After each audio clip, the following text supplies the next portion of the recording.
particular at this point? Not necessarily. I'm currently working on just writing out the draft. Then I planned on sending it to you later on to see if there was anything I could fix. Okay. How is the essay 2 coming along? Because it's just an essay. It's about a piece of music and its lyrics, and how how it impacts your emotions and your feelings and all that. It was kind of hard finding a song that I could describe like properly, but Okay. I think I got that done. For Yeah. me, Yes. Part of the challenge was finding the song because everybody was yeah. supposed to have all types of music they wanted to do. Um, that was really half of the battle is finding Yeah. that piece of music that you wanted to use. Um, so once you found that piece of music, how did it start going from there? Was it a little For easier? me, yeah, I think it really just depends on the choice of the song, because with the song that I chose, it like tells a story in a way. So for Mm-hmm. me, it's like visualizing the story and like what I'm feeling and like what I like. It's kind of like playing a movie in your head, Right. like through the song, and And that's that's what what, my yes, essay. it's really good that you described it's like playing a movie in your head. So Mhm. when I read y'all's essays, I want to see a movie in my head Mhm. based on the words that you put on those 3 pages. So Mhm. if you're able to do that, that would be very helpful. Now, what song did you choose? The song is Ruby by Foster the People. I Okay. don't think it's a song a lot of people have heard, but Foster the People has had its like hits or whatever. I'm not sure if you've heard of them or not. Yeah, I've heard of them. They mostly had, what was that one song that got really I popular with think them? Pumped Up Kicks like Yep. ages ago. Yeah. Yeah. So, and I don't know if they've really been doing a whole lot mainstream since then. I mean, maybe they have, No, they've kind of drifted into indie pop. right? Yeah. And that happens with a lot of them. They have that one sort of like that one hit wonder, and then they sort of drift Yeah. away from it. So, um, that should be interesting. What's sort of the Mhm. whole premise right now? I mean, you're doing that particular song, but what's the premise? Like, what are you trying to describe to me? If Um, you can kind of sum it up a little bit. okay, so Ruby, what I take from it is the name of a woman, and it's describing a little bit of her life. Like it's not telling you like the whole story, but I would say she's in sort of a rut right now.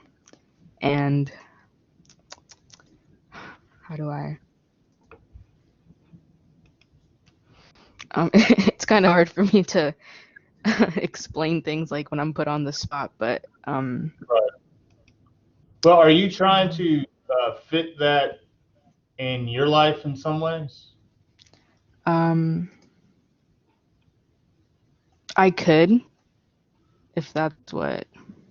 That might make, yeah, because really, I mean, the Yeah. song, when you're thinking about describing the song, yes, you can do a little bit of that analysis, but really Mhm.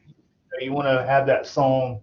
How does it impact you? How does it bring out your emotions, your Mhm. feelings, your sights, your taste, yeah, your touch? If you're able to do, because I say use sensory language, and if you Mhm. look at, that's why I sort of brought up sharing this screen here. I don't know if you can see it, because we have that peer review and everything. We're sort of doing Mhm. parts 1 and 2 all this week, and I kind of hate doing that, but it's just how the semester is going.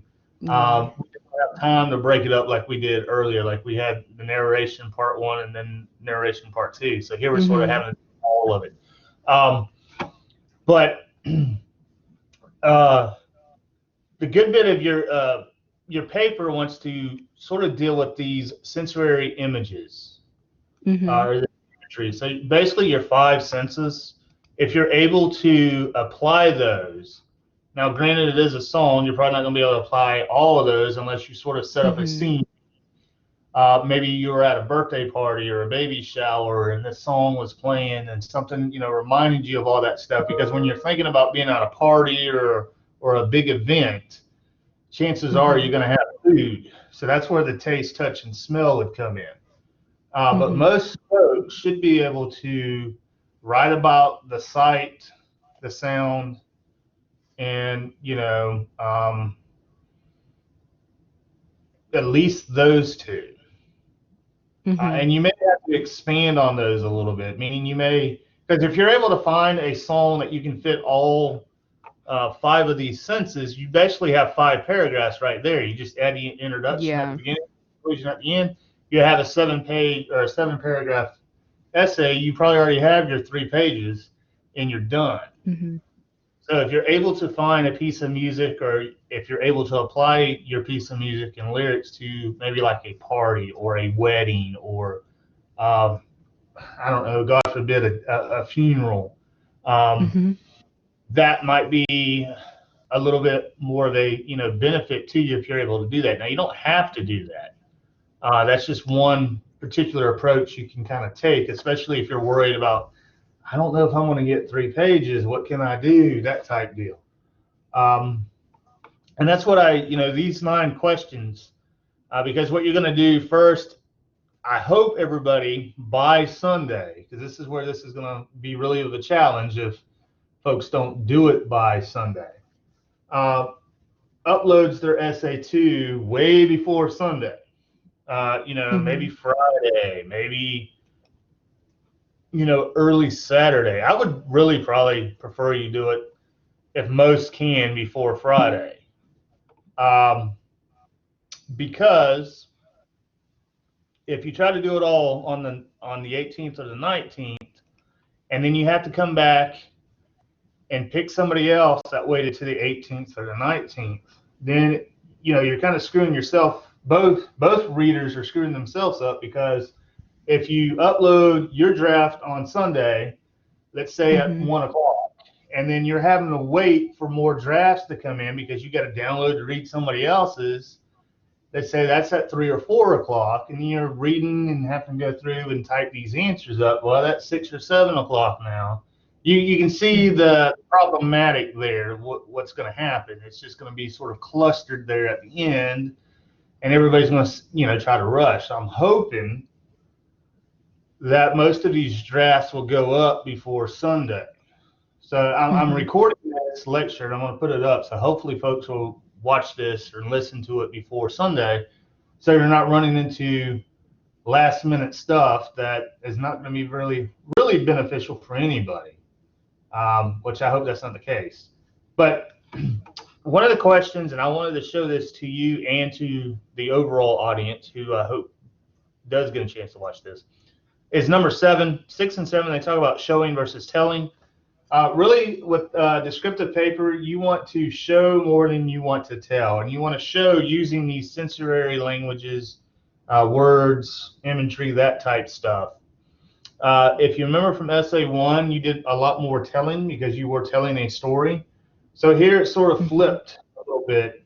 You want your words to show more of the description, to show more of the imagery, to show more of your feelings and that type stuff. You don't want to tell more of a story. So, I mean, that's not to say you can't have a bit of a narrative in there, but essay 2 shouldn't be, another narrative. It should be really a descriptive essay. So just be careful of that. And if you need to figure out the difference between showing and telling, if you click on this link, it will sort of run through a little bit of that and give you some, examples and techniques. Um, when to use showing compared to telling and vice versa. So this could be helpful, especially if you're having issues with that particular part. Another thing that you could do, and that I suggest everybody does, is probably go to Google and just put in sensory words, um, a list. And I usually do PDF, but you could pretty much do, either one that you want to do.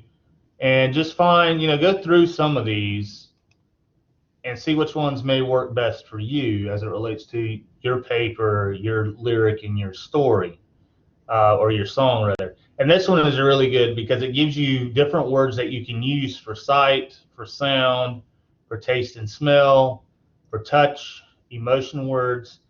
This is just a really good page. So you're not using sort of the same verbs or same adjectives over and over again. You can kind of use some of these. Do you need to use all of them? No. Do you need to memorize all of them? No. But it's a lot better than saying see or sees or sight or saw, over and over again, when you can kind of use some of these to kind of spice that writing up. And that will kind of help with the whole show versus tell type deal too. So just on this first page, I mean, I'm finding a whole lot here that you wouldn't necessarily. Here's another one, and it's specifically for descriptive writing. So this might be another good list. And basically what I did was, like I said, I put sight or sensory words, a list of, or a list, and then PDF. But I'm sure you can find others that will work. And a lot of these, they're probably going to overlap. So I would, maybe look through the first few. You don't necessarily have to go to like page 8 or 9 unless you want to. But I think you have enough, probably in that first page or two, that will be, plenty for you. Do you have any questions about using those particular types of words or anything as it relates to your essay, or when it talks about this particular, these two questions for the blog? Not at the moment. And I did get, if you send out a draft, I'm going to start looking at those. The problem that I've been facing this week is that everybody had an essay 1 from my 1010 to my 1101 course in, and I had some stuff from 1102. So I'm trying to wrap up those grades because everybody's first checkpoint, Blackboard checkpoint, is this Thursday, and I was going to talk a little bit about that here real quick. Basically what that means, it's not a official grade. It's more or less unofficial. It's supposed to sort of light a fire under your butt if you're not doing so well, not in just this class, but any other classes that you're taking. And really what it is, it shows where everybody's at basically our first month into the semester. So this week really marks 30 days that we've been in the fall semester, 1 month. So whatever Blackboard shows as your grade by 6 o'clock this Thursday, that's the grade I'm sending to the college. Now, what does that mean? Well, if you're passing, meaning you got a 70 or higher, you probably don't have much to worry about. I mean, obviously, if you got a C, you probably want a B. If you got a B, you probably want an A. But you don't have a D, you're not failing. If you have a 69, which is a D or lower, chances are somebody at the college is going to give you a phone call, going to give you, send you an email, text, whatever the case may be, to find out why your grade 30 days into a new semester is not, passing. And of course, that could be a number of things. That could be maybe you got sick, maybe you got behind. Maybe you realize you took too many classes and now you're kind of frightened and scared and don't really know where to go or how to drop one of them or whatever the case may be. Where these checkpoints are going to start mattering a little bit more would be around midterm. So 4 weeks from this Thursday is going to be midterm. So we basically have, that'll be 8 weeks in. It'll be about the 14th of October, I have to send another checkpoint. That's where a lot of folks probably need to start doing a little bit of soul searching. So what I mean by that is if you are D or lower in any class, you probably, may want to talk to your advisor, your register. If you're a dual enrollment student, you're going to have to go through your high school coordinator. But if your grade is so low that you're probably never going to be able to pull it up to even a 70 to pass, you probably want to go ahead and withdraw from that course.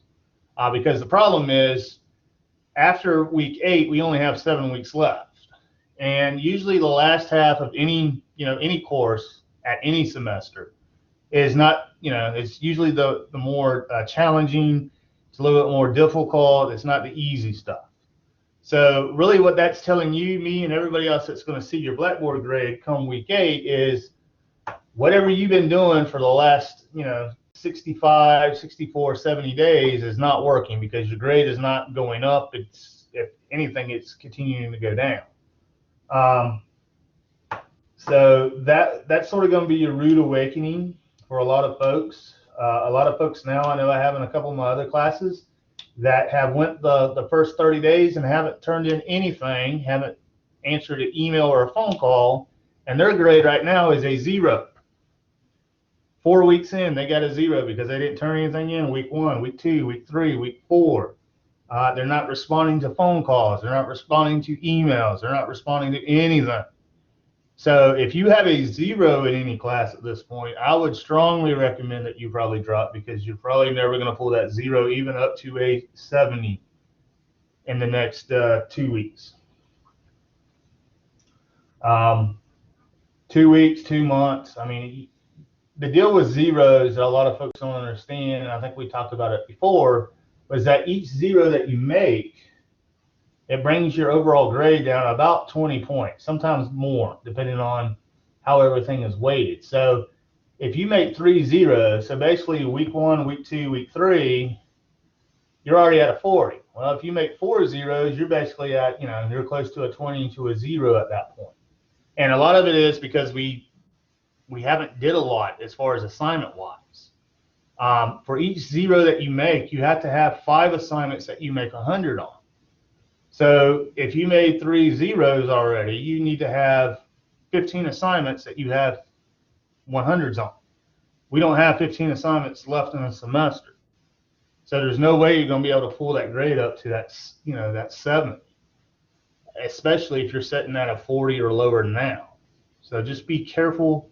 I know I'm not, this is really more or less a universal announcement. It's not directed for one particular person unless you're that particular person that hasn't been, logging in, or you're logging in just to see your grades stay the same or get lower. I mean, your grade's never going to improve if you don't turn stuff in, and just logging in each week just to see that is, in my opinion, kind of foolish and a waste of time.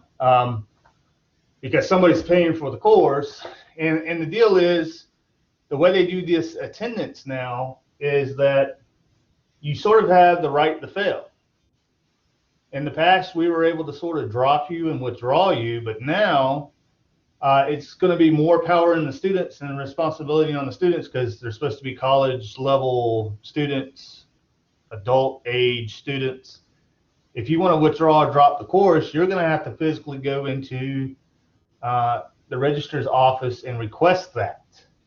If you don't request it, or you go to your high school coordinator if you're doing enrollment and don't request it, then we get to keep putting the zeros on. So by the time it comes December, you never withdrew from the course, you never went to the college to ask for that piece of paper and fill that stuff out, then we're going to give you an F.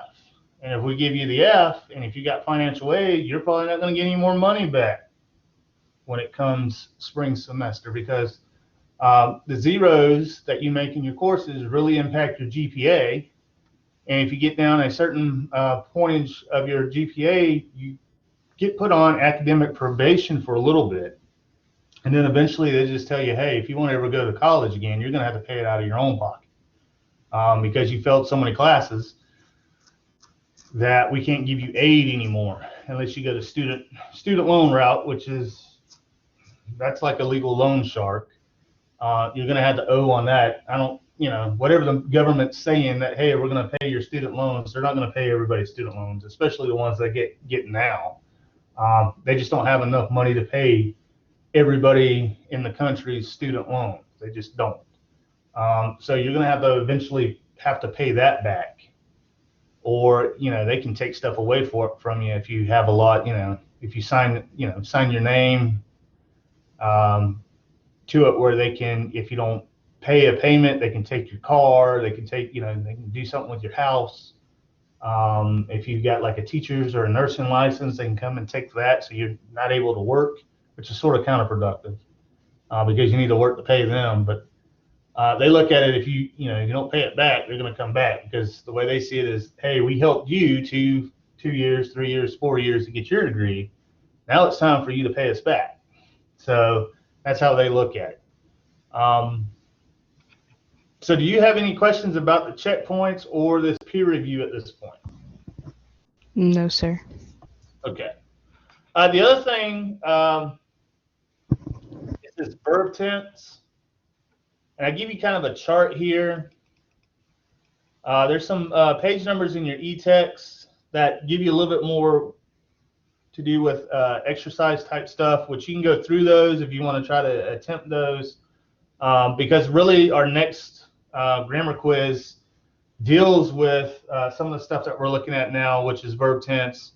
Next week, I think we're looking at spelling, diction, and subject-verb agreement. So really where this verb tense stuff is going to come into play is when we start looking at the subject-verb agreement. But this is a really good chart because I know your book doesn't have one. And it kind of tells you the difference between sort of the active and passive voice, which I did send out, I think, a handout a week or so ago. But it sort of labels this out, you know, in the simple and progressive, and it goes through the various tenses that English has. But it also gives you sort of a like a formula that they follow to create that verb tense in your writing. And they give you a couple of examples. So this is really helpful to look at. Right now, I'm not seeing too many issues with changing up verb tenses. I think from essay 1, if there was anything, most folks needed to stay in the past because you're talking about a story that happened to you in the past. If anything that was going wrong with that is that I saw folks using more present tense than past. With essay 2, because you're talking about music and how it's transporting you to usually it's back to the past as well. Most of your verb tense should be in the past tense. I really don't see much. I mean, you can kind of refer to stuff in the future maybe at some juncture in your paper, but for the most part, I think you're going to be talking more or less how that music makes you feel, the lyrics, you know, the feelings, the emotions, maybe a particular scene that takes you back to that particular place where you're hearing that music. Maybe, you know, I've used this example a few times. Maybe you listen to gospel music in the kitchen on Sunday mornings with grandma. I mean, that would be really a good place where you could probably use all 5 of your senses, because what are you doing in the kitchen? Well, chances are, besides dancing and singing and having some fellowship with grandma, you're probably cooking a Sunday meal or at least helping with that. But that's going to be referred to in the past, especially let's say that grandma died 2 years ago. So a lot of it's going to be probably in the past as well. The other thing is there's this Rogers piece, and it's descriptive in nature, but it deals not with a song, but it deals with landfills. Basically, what the title says, The Hidden Life of Garbage. Did you get a chance to look at this or read this at all yet? Not yet, no. Okay. It's really short. As you can tell, it's only 2 pages. It doesn't deal, like I said, with a piece of music, but it does have a good bit of sensory language, adjectives, and strong verbs that really sort of bring the picture out into your mind while you're reading about landfills and where our trash is going and what's going on with the trash. So that's sort of the reason why I picked this, because it is a professional piece. This person gets paid to write. But it does really well. I mean, she uses sensory language really well. So have a look at that. It's not really in the format that yours needs to be, but keep in mind this was mainly for it's coming out of book, one of her novels, I think. And I think this is actually from a paper, like an excerpt of that particular book. So if you're looking for format, you probably want to go back to those page numbers I have in your book that give you a student example of, and that's really back from last week's reading, I believe. So let me click here. You probably read it for last week, but it's going to be pages 94 through 97 in your book that give you a little bit more about description and they also give you a student model essay that's basically an A quality paper. So if you're looking for something that, what should my paper look more like, then look on pages 94 through 97 in your text. The other thing is, did you have any questions with the quiz? I don't think so. Because I think most folks did really well with that. There might have been a few that missed one or two or a couple things. And let me see if I can pull this over. I went ahead and applied the answer key to your actual test or your exam. So if you go back to look at yours, you should see yours.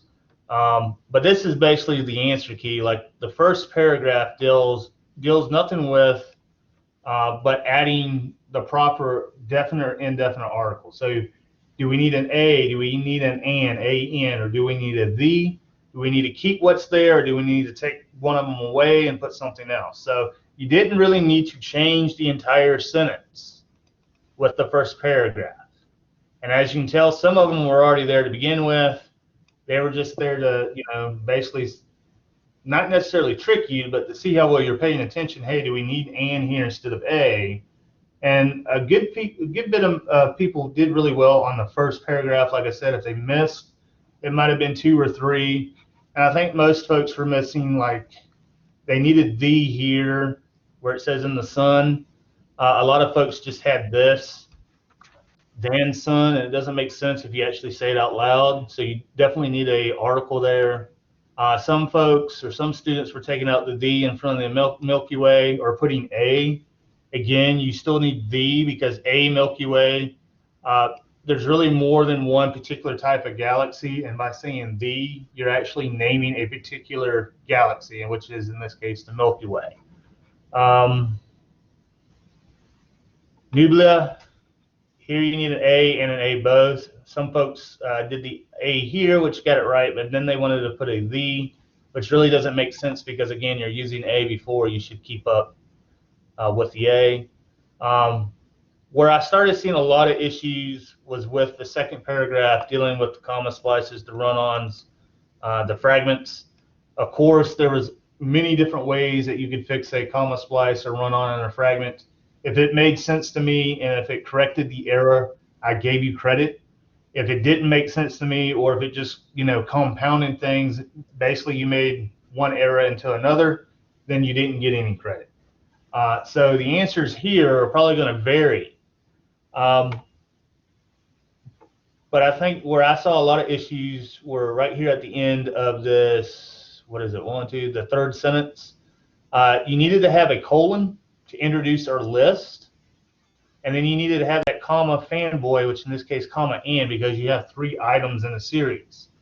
A lot of students just put a period after autumn and just kept this. And if you read it out loud, the colorful leaves, the crisp smell, and football, well, it's not a complete thought. You may have 3 subjects, but you don't have a complete verb or a complete thought. So that's why you just basically went from correcting one and still having a fragment on the other half of the sentence. Some students were, where it says, although the leaves fall, they wanted to put a semicolon, which you can't do here. And the reason why you can't do it is because you begin with although, which is a conjunctive adverb or a transition word, and it's basically a dependent clause. So it's fragmented by nature. So that's why you need the comma to separate the dependent clause from your independent clause. Your independent clause would be everything starting with I going to the end because it is a complete thought. So that's why the comma would work. If you didn't have a comma, some folks just didn't have the comma, and you still have a fragment because you're blending 2 things together. Or you're really running close to having a run-on here as well. Let's see. Because it's sort of like although, again, you need to have that comma in between the dependent and the independent clause. Here, where it says couch by clinging, if you had a comma and then started with clinging, that would work. If you had what I had here, by clinging, that would work. I've seen students in the past they just put a period here. They started in the new sentence, clinging to my television remote. Again, sort of like the items in the series here. You basically just created yourself another fragment because you don't have a subject and you don't have a verb. Some folks, instead of putting however at the next part of the sentence, they put but. And you really never want to start a sentence with but because but is a fanboy. You can use the synonym of but, which would be however, and make sure that you have a comma after it, and then everything would be good there. And remember that after can, the period needed to go. Some folks forgot to put the period after can. So I saw more of an issue with the second paragraph, which, ironically, when I was grading essay 1, if you had issues with comma, splices, run-ons, and fragments, you had problems with them in essay 1 as well. So I would definitely go back and look into your e-text if you're still having issues with comma, splices, run-ons, and fragments, because if we don't get that sort of taken care of now, you're going to continue to make those in essay 2. And, the flip side of that is if you didn't like essay 1 grade, if you're still making, the same mistakes in essay 2, then that grade's not going to be that great either. So again, send me drafts, send smart thinking drafts, try to help each other out when you doing these peer reviews. And if you have other, if you know anybody else that's around you at your job, at home, at school, if you're not doing virtual learning, that's really well with essays and really good with grammar, have them look at your work, because really the multiple sets of eyes that look at your paper multiple times, the better the work should be. Now, they may not know everything about grammar, but they probably can tell you if something doesn't really sound right, which if it doesn't sound right to them, chances are it's probably not going to sound right to me or anybody else. So kind of lean on them. I say, well, let you lean on them. And hopefully essay 2 grade will be better than essay 1 if you're not so happy with the essay 1 grade. But again, we still got a couple, this is only week 4 of a, basically a 15-week semester. So we got about 11 more weeks or so. A lot can happen in 11 weeks with your grade. Hopefully it continues to go up, but there's always that chance. In 11 weeks, that grade's going to sort of go down. It never stays the same. Your grade's going to do 2 things in this course. It's either going to continue to go up or it's going to continue to go down. It's never going to be constant.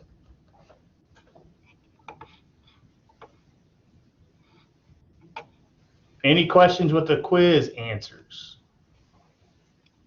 No. Okay. Any questions with anything for week 4 or the last 3 weeks? I emailed you my essay, but I don't know if you want to do that, like record in the lecture or apart from it. Yeah, let me do that apart. Mm-hmm. But I'll get something back to you as soon as I can. Okay. I just think that might be better, especially with the first draft. Mm-hmm. So how's your other classes coming? Are you taking more than just this course? Yeah, I'm taking American Government, Education. I think it's 2110, and what's the other class? Pre-calc. Oh. Yeah. Are they all online then? Yeah. Okay.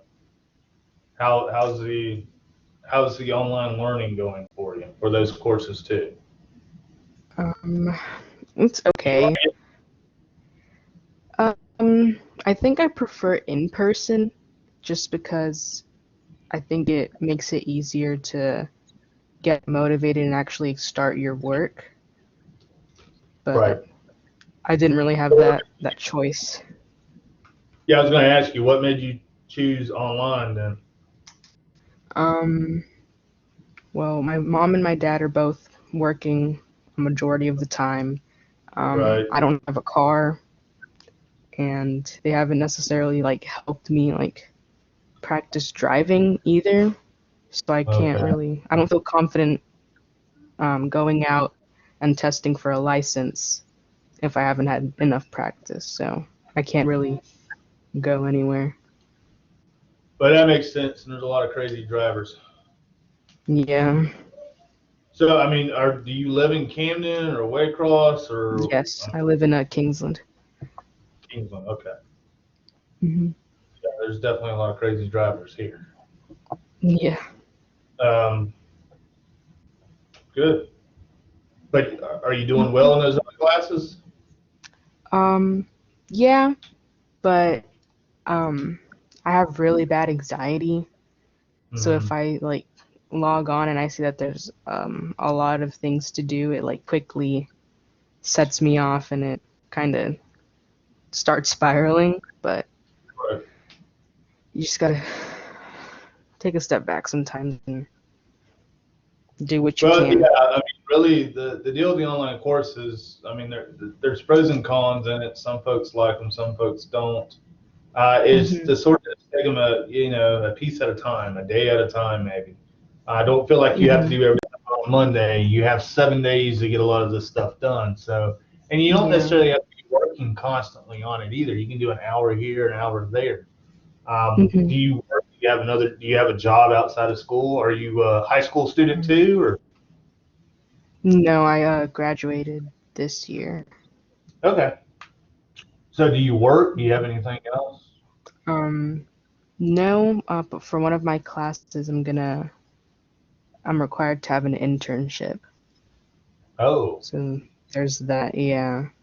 must be for education course. Yes. Yeah. Yeah. And I've been able to get that hopefully fixed with my schedule and having my mom take me whenever she can, but it's not exactly the easiest thing to come across. Yeah, I'm kind of surprised they're doing that with COVID and stuff. Yeah, me too. But I think that's with any of those education classes, you have to do the what they sometimes they call them practicum. They have to have X amount of practicum hours. Hmm. And the one way that you do that is if you have to go into a school. Um, Yeah. Depending on what your grade level that you want to teach or whatever, like K through 12, you have to be in that particular grade level with a Hmm. teacher, amount of hours, and it sort of gives you like real life experience with how being a teacher is on a day to day basis here in Camden. Yeah, right. So and you're kind of doing it.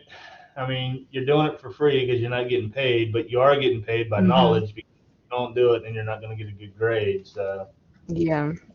it's sort of like cheap labor in a lot of ways, but you do learn a lot. Yeah. Just it takes a lot. It can take a lot out of you depending on your grade level. Yeah. Sometimes your teacher, that's the other thing you have to be careful. Sometimes your teacher will start passing off stuff on to you that she really needs to Mm. do. She wants you to do it. Hmm. So she's getting paid while you basically teach everything that she needs to do. So I mean, you just have to be careful. Not all teachers do that, but Hmm. I've been in classes where that has happened. Um, Is that something that I would tell my instructor about, or like what would I do in that situation? you can mention it to her. I don't know who's your instructor. Is it? It might be. Is it Carissa Green? I think that's her name, maybe. I have Somebody else. Miss Jackson. She's in Waycross. Okay. Yeah, I don't know anything about her. I mean, I know Miss Green from Jessup, but yeah, you'd probably want to talk to her and see what Hmm. what can be done. Um, Hopefully that won't happen. Hmm. Um, but there's always that possibility, especially if you're dealing with like really young kids, Yeah. like kindergarten or first grade. If they don't already Hmm. have, if they have a pro in there, it's probably going to be easy breezy. You probably ain't going to have to do much. But if it's just Hmm. that teacher and they don't really actually have a pro in the classroom, then if the teacher starts to get overstressed or overworked one week, she may see that if, oh, okay, I've got somebody coming in on a regular basis, because X amount of minutes or X amount of hours, I can kind of take a breather while because it's just kindergarten and first grade. She can't mess it up, but I can sit back Yeah. here, act like I'm doing something when I'm just sort of rested, um, Yeah. and throw you into the wolves sometimes. Mhm. But hopefully, like I said, hopefully that won't happen. Hopefully the Right. experience will be decent. Because I mean, is that what's your major? Like, what do you want to do? Um, I'm hoping for early childhood education, but Okay. I've heard people change their majors a lot, and so I don't know. That's my Yeah, they do. current goal. Yeah, I mean, you want to be careful about the whole change in majors. I did it a few times, and the reason why I'm saying this by experience because one Mhm. major is going to have you do X amount of courses, and when you change, some of those courses won't be transferable over. Right. Let's say you wanted to go into nursing, and nursing needed a whole lot of science and a whole lot of math, and then all of a Mhm. sudden, hey, I don't want to, mess with people's blood or whatever the case may be because of COVID, and now I want to be a Mhm. school teacher. So some of that math and some of that science will come over, but not all of it will. So, and they're not going to refund your money. So you're still going to have Yeah. credit, but if Mhm. you have the hope for something, they may say now at a certain point hope runs out, I guess, after they think you had enough time you should have been graduated by now.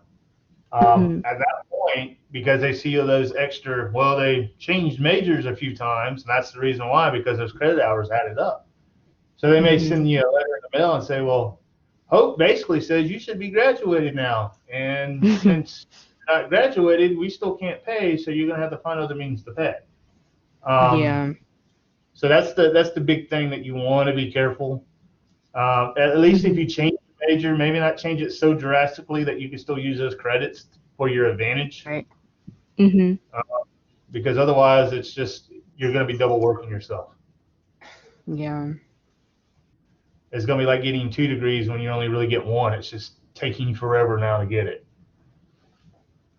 Yeah. Is there So a difference like in the majors of education and then early childhood education? mm, early education. I mean, if you like kids, like kindergarten, pre-K through fifth grade, probably won't be so bad. When they Mhm. start middle school and higher, they think they know it all. Yeah. Um, so that's where you get a lot of the attitudes and the brats and all that stuff. So it Mhm. all depends on your tolerance. Some folks like the older kids. Some folks like I mean, with the younger kids, you're probably going to get immune to every virus. Yeah. they, they stay sick. So Yeah. uh, there might be a benefit to that. Of course, Mhm. if COVID keeps going on, you may have a couple bouts with that if you're a school teacher by that time, if it's still going for that Mhm. long.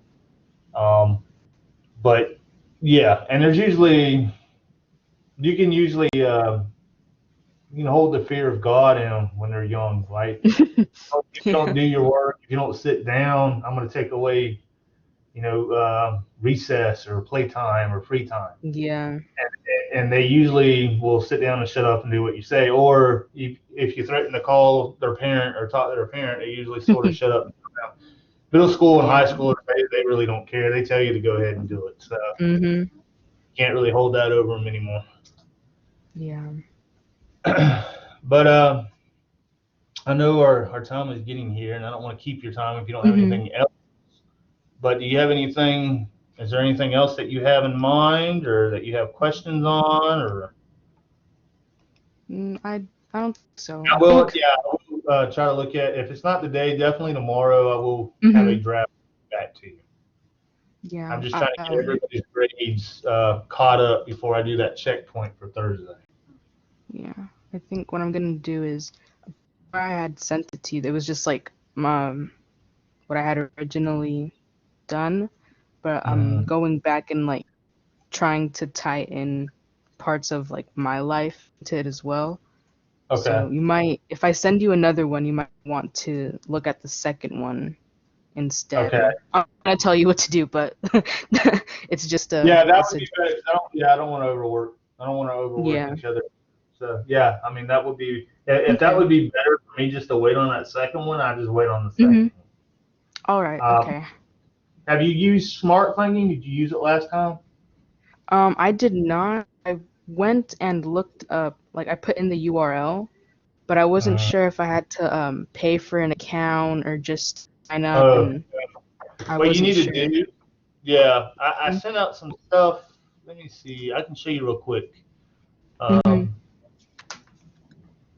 if you go to our college page and you go down to where it says services and it's going to say tutor services, and Mm-hmm. you click there, Smart Thinking is going to be the first thing. Now, the password is going to be a little bit different. I sent out something on in your email a couple weeks ago.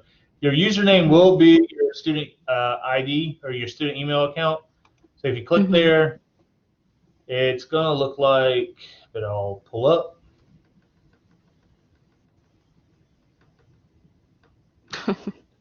Yeah, it's slowing down.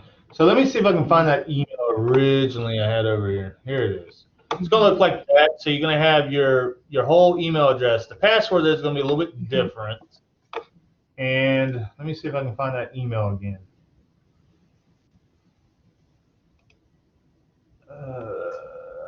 Bear with me. I think it's back a couple weeks. Did you find, were you using an email that had the hyperlink on it? Or did you I just think put I smart? just had put smart thinking in, and then I wasn't Okay. sure what to do, and Yeah, yeah. because let me bring this over. Because I sent this email back out, I guess it's on the 23rd, which is basically, I think it was the first day. Um, Mm-hmm. so if you click here, preview, it's going to give you the actual login. You click on it. But here again, like I said, the username is your email, as like if Mm-hmm. you were going to log into the email for the college. But the password is going to be a little different. You're going to have to put this password in first, and then it's going to Mm-hmm. prompt you to change. It's going Okay. to want you to change it. So once you do that, then you can go in. It's going to ask you a couple questions what you want the tutor to look at, and you can upload your document. And usually they Mm-hmm. can get it back within a day, depending on how busy they are and what else is going on, because they cater to other colleges, not just us. But Right. sometimes it may take up to 48 hours to get something back. Mm-hmm. Um, I'm not sure if they work on weekends. In the past, they did with COVID and everything. I don't know how many people they really have on staff anymore. But if you Okay. turn it in, I would say try to turn it in the morning. You'll probably have something. Mm-hmm. I'm thinking by later that night. Okay. This smart thinking can be helpful for basically any or class that we teach here. There's a tutor for that class on smart thinking. So if you need help with math, Mm-hmm. you can actually talk with a live tutor. They would have the whiteboard. You can work through a problem, whatever the case may be. If you need help with psychology, basically, again, if you need help with any type of class, you're going to find a tutor on smart thinking that can assist you, and it is free. Okay. Now Yeah, the I deal plan with on using it. Yeah. Now the deal with smart thinking too is they may be limited with how long they can, like, if you're with a live tutor, they may only be able to be with you for 30 minutes or an hour. You can have to sort of Mm-hmm. log back. The problem with that is sometimes you won't get the same tutor, Uh-huh. and if you get somebody different, if they're not sort of caught up to speed to what's going on, then they have to sort of start all over again. And by the time they get to where you were just then, their time limit runs out and it's going to be passed on to Yeah. somebody else. So you want to be careful about that. I Mm-hmm. wouldn't try to give them a whole bunch of problems. Like if it deals with math, try to do Mm-hmm. um, one or two at a time, or at least ask them and say, hey, how long do I really have with you? And if they don't really have um, a set time, then I guess you could work as much as you want. But I think a lot of them do have just because there's so many people that are getting help, Mm-hmm. um, they can't, stay online with somebody for 8 hours. Right. So, because some folks would go on there and say, hey, I got 100 math problems I need to do from this program. Can you help me do all 100 of them? And they would try to do it. So, Mhm. Okay. but yeah, give them a shot. It's Mhm. free if you go that way. Um, if you just try to go like Google and type in smart thinking, then yes, it's going to force you to pay them. Okay. If you want to pay the fee, knock yourself out. But I would go if we offer it free, might as well take advantage of it for being free. Yeah. Okay. At least that's what I would do. Right. Uh, Yeah. especially if you don't have a lot of money coming in and you want to save what you do have. Mhm. Let college is paying for it. I mean, in a way, you are paying for it with your fees and stuff, but you don't have to come out, Mhm. out of pocket each time you use them. Because some of these Yeah. could be 20, 30, 40, $50. Even a private tutor can go up to about $50 an hour. So, Yeah. yeah, I used to private tutor for a while, and I didn't Mhm. charge that much, but I did charge 20, 25, especially my expertise. Now, if it was English, I Mhm. usually charge a little bit more because that's what my degree was in. But I could do calculus, up in math because I first started out as a pre-med major. Mhm. I had to take a lot Oh of wow. math and science.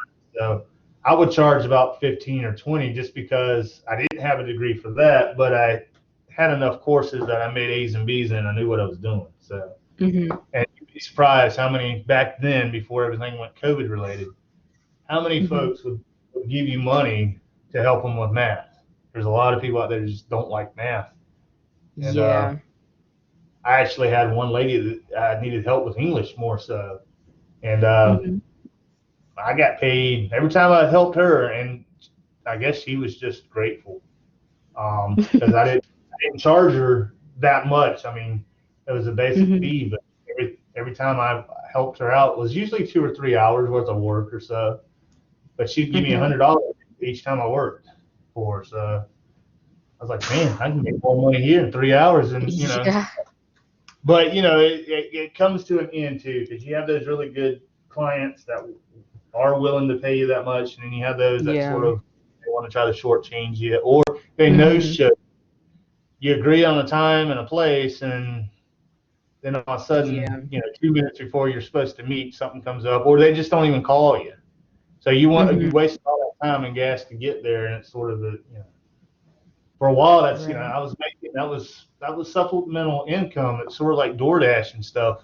You kind of need that Mhm. money. That person sort of flakes out on you. It screws you up, Yeah.